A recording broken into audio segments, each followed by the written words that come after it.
Good morning, everyone. Today we're going to talk about qualified immunity.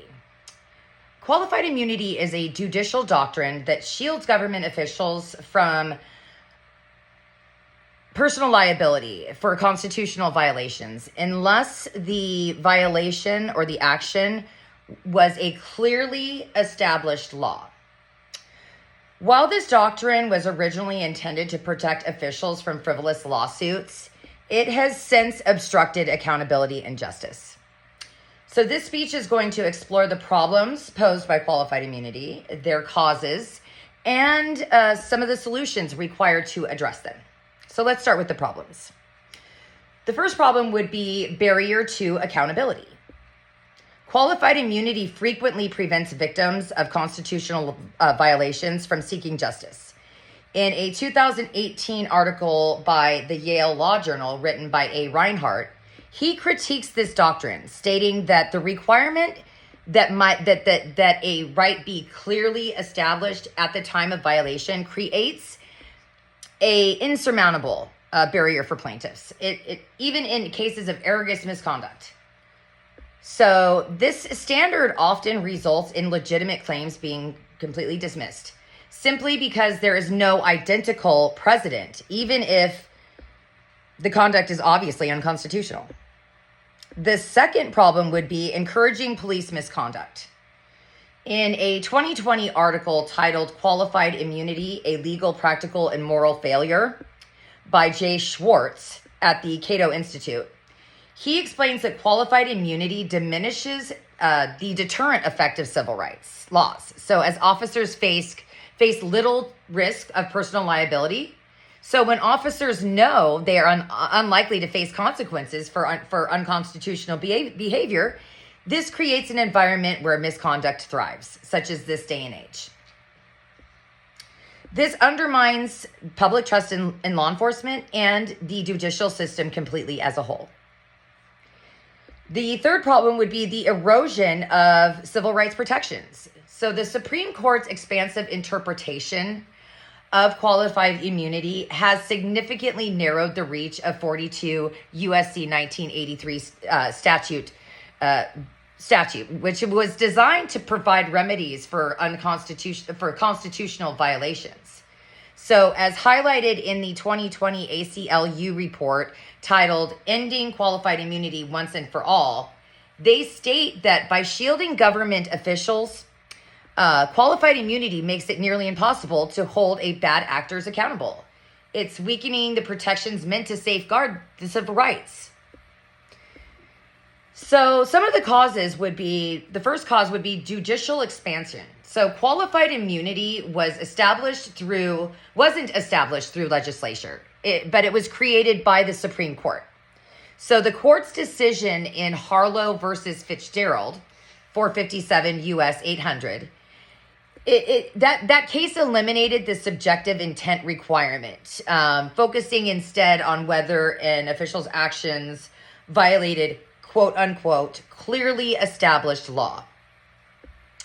This shift has entrenched the doctrine and expanded its reach way too far.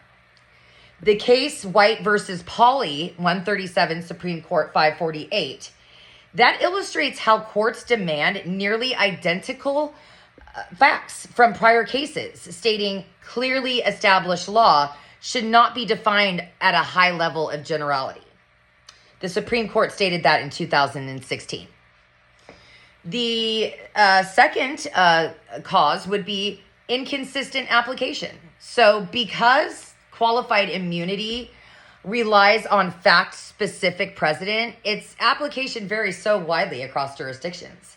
So this inconsistency, it creates unpredictability in outcomes. So it's eroding the faith in the legal system and leaving victims without any recourse whatsoever.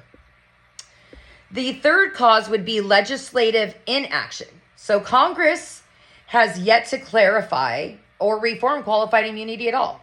So it's allowing the judiciary to define its scope unchecked. And this absence of legislative guidance, it perpetuates the doctrine's overreach and limits victims' ability to seek redress.